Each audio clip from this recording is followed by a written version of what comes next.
What's going on, ladies and gentlemen? Welcome to episode 1 of season 3 of the Celta Vigo career mode. Of course, normally we'd be doing these live, but as you know, for the past few days I've had this cold, and so I haven't really been able to speak for a long period of time. So I decided to pre-record this and do it as a post-com afterwards, so that's what you're getting today. But we've still got a lot to show you in the first episode of the new series, and I also have a question. Who would you like to see as the thumbnail player for this upcoming season? I'll try my best to get it, of course, but there is shouts for Nabil Fekir in there, maybe a few of the other guys. Hugo Mayo possibly could be in there, possibly Andrea Bellotti, the top scorer of last season. So if you've got any suggestions, leave them down below in the comments. But for this first episode, we're going to be focusing on the deals that are coming through, potentially new signings into Celta Vigo and outgoings, of course. And one thing to show you right at the start of today's episode, Juventus have signed Luis Suarez. So, Barcelona being weakened even further with the sale for £72.9 million of their Uruguayan striker. Of course, two new additions to our team. Pereira joins the club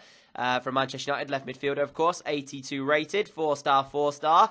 And not a bad little signing, that one, for a free contract. Alongside that, we have Alan. Yep, Alan. He, of course, plays at Napoli. He's had a few informs in all my teams. He's a good centre midfielder to choose from, but he should be able to fit a decent purpose here at Celta Vigo. Medium-high in the work rates. That's attacking and defensive, respectively. So we'll most likely play a more defensive role at the club. But still, two very, very good pre-contract signings. Now, I played through the entire group stage of the pre-season tour and didn't realise that I wasn't recording. So we actually ended up getting through to the semi-finals where we took on PSG, and then we beat PSG to go through to the final of the pre-season tour. So we take on Arsenal here. I normally don't play these games, but I decided to play this one just so I could get used to maybe a few new signings, try out a new formation, and then get as much money in as we possibly can ahead of trying to make a few deals happen. Because at this point, we've gone through quite a few weeks without even looking at new signings coming into Celta Vigo. So I wanted to try and get the most money possible, and the best way to do that is by winning your pre-season tour. Of course, it gives and grants the best amount of money. But things didn't start off very good, because Aubameyang gave Arsenal a deserved lead, let me say that, inside the 16th minute. Early parts of this one, I just could not get going. And Arsenal took full advantage of that, obviously taking the lead. But of course, it's still a long way to go. At that point, I felt pretty confident we'd get a chance or two. And we did get one right on the stroke of half-time. It was Nakamba through towards Nabil Fekir, and he finished it off in towards the bottom corner. But as soon as that goal went in, I wasn't happy with the way we played in that first half with this 3-at-the-back formation. So I switched it to a 4-1-2-1-2 narrow. Now, I was looking at this formation, and it's probably one of the most effective ones in I'd say, the game right now. But the problem with it is that we, of course, have Pion Sisto, who is arguably one of our better players. Of course, the second highest scorer in the league last season. Had a really good year. But ultimately, if I play a formation like this season for a 4-1-2-1-2, he would have to play up front, not necessarily as the winger, because we don't actually have any wingers in this formation. So if that is to be what we go with, then I might have to look at Sisto playing up top. Now, he does have the attributes to be able to do it. Finishing's not terrible. He's got decent pace. I'm just not sure if he is the man to do it composure-wise and being able to step up and finish off important chances.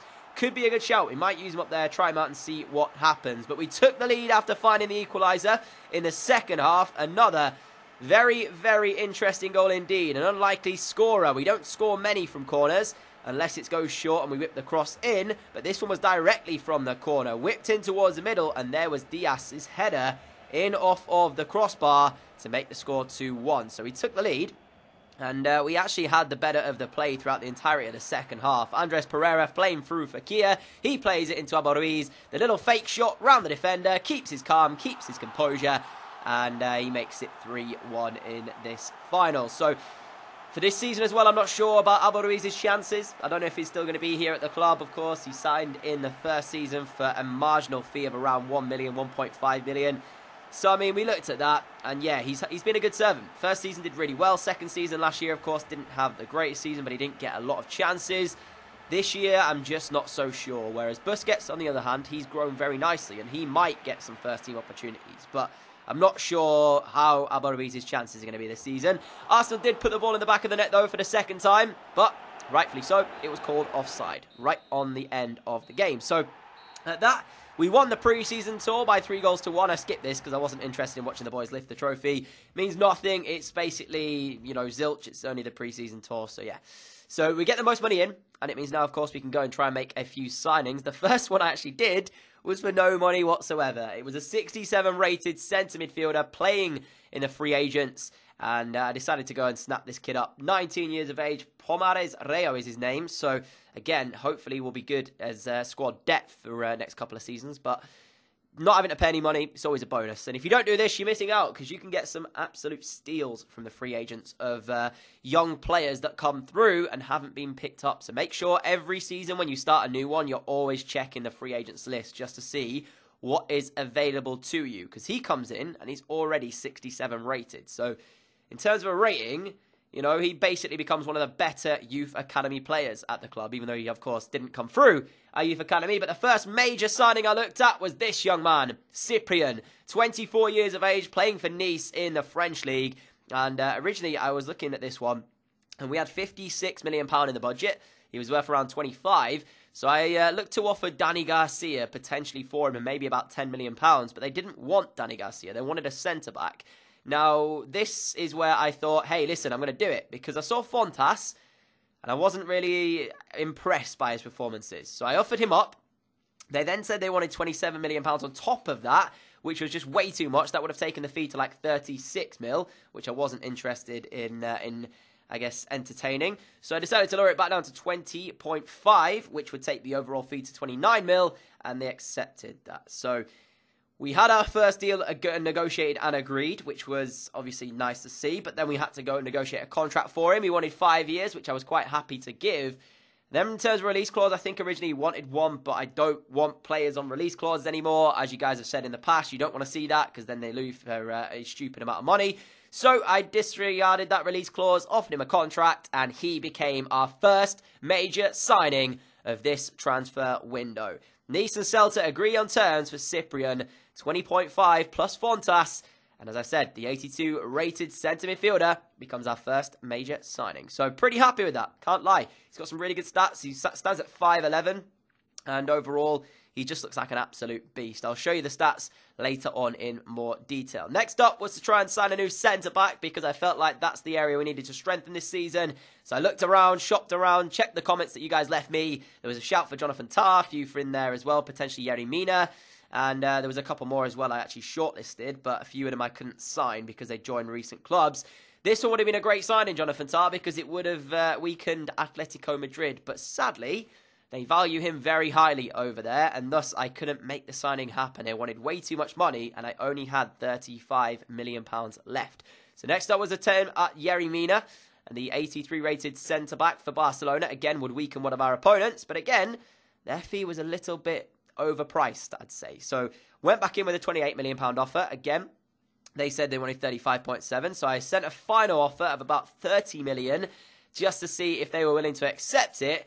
And they came back to me and said, listen, we're willing to accept that one. So 30 million looked to be the price that we would be signing Yerry Mina for. But as I went in to negotiate the contract, I looked at this. He wanted important, which I was quite happy to give him. Got no problems with that at all. The problems lied in the amount of money he wanted per week. Now, he's on 115 grand a week at Barca.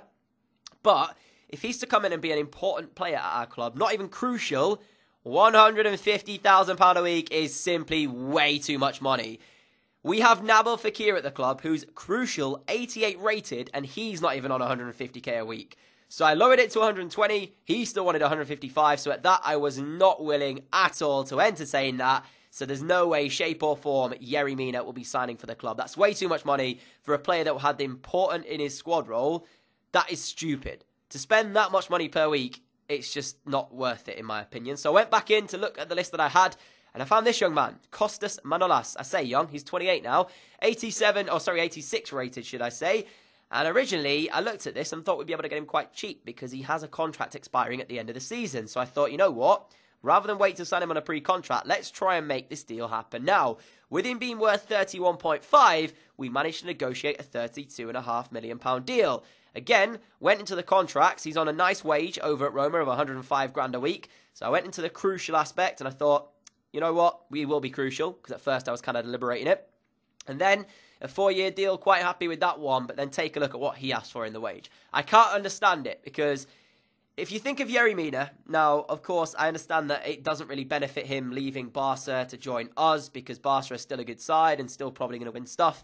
But then look at what Manolas asked for. He's on a crucial, yet he asked for less wage than he was already on at Roma. So I can't understand why Yerry Mina thought he would deserve 150k when we signed Manolas for 96k a week. So I think we got the better deal with Manolas. Hopefully you guys agree with me. 32.5 million plus the 96 grand a week makes it 2 new signings for our club now. That is, of course, Manolas and Cyprien joining for a combined fee of somewhere in the region of about 55 to 60 million pounds. And then a massive deal coming out of the new camp. Barca seal a £91.4 million deal for Mauro Icardi. So although they lost Luis Suarez earlier, they managed to sign somebody of caliber, and it cost them almost 100 million in that one. So definitely strengthening and looking to take back their La Liga title they lost to us last season. Of course, we won it for the first time last season as well. Didn't do so well, though, in the Champions League, getting knocked out against Manchester United, who eventually went on to win the entire competition. So there is that as well. But moving on, we had this one up against Atletico. I think this is like the first game of the season, you know, when you're playing for like a trophy. I can't remember for the life of me what it is called, though. Is it the Supercoppa, possibly? Yeah, it says it there, Supercoppa. So Celta taking on Madrid. Of course, they won the Copa de España and we won the league. So that's the reason why these two teams are matched up. And if you remember, we have had some pretty sensational games against Atletico in the past, especially that Copa de España game that we had last season. So I've just realised, actually, getting knocked out of the Champions League and then the Copa de España by the eventual winners in both competitions. We ended up going 1-0 down. It was Kevin Gamero with a finish, but our new signing, Cyprien, got us back on level terms in the 36th minute. A great effort from midfield. I was playing the 4-1-2-1-2 with Sisto up front for this one as well, just to let you guys know. Don't worry, I will change around the squad numbers of Cyprien and Alan, because one's wearing number 50 and one's wearing number 52, which wasn't exactly what I was thinking when I signed them in. So I will change around their squad numbers and sort that out in the next episode for you all. But in that one, we went back to 1-1 and we should have taken the lead. Andrea Belotti's effort straight at Jan Oblak. Got to do a whole lot better when he's in that position. And then I think Madrid got another chance, this time Vesialko's header. Well saved by Ruben Blanco this time, as he made a quite brilliant stop on that one. And I was actually surprised, because Griezmann wasn't even on the field of play for Atletico until they brought him on late on in this one, as we went close again. Oblak showing his worth, saving from this Marcos Alonso free kick. It was on target and was going in. And as I said, you know, Oblak showing his worth. And that's the difference. They have a world-class keeper in goal. But in the 90th minute, as it looked like it was going to be a 1-1 draw, Daniel Vaz, a substitute, came on the field of play, was sent through by Belotti. And he gave us the win in the 90th minute of play. Celta 2, Atletico Madrid 1. This is a double leg tournament though, so even the victory here means that we will still have to play against them in the next episode to see if we will lift the Supercoppa.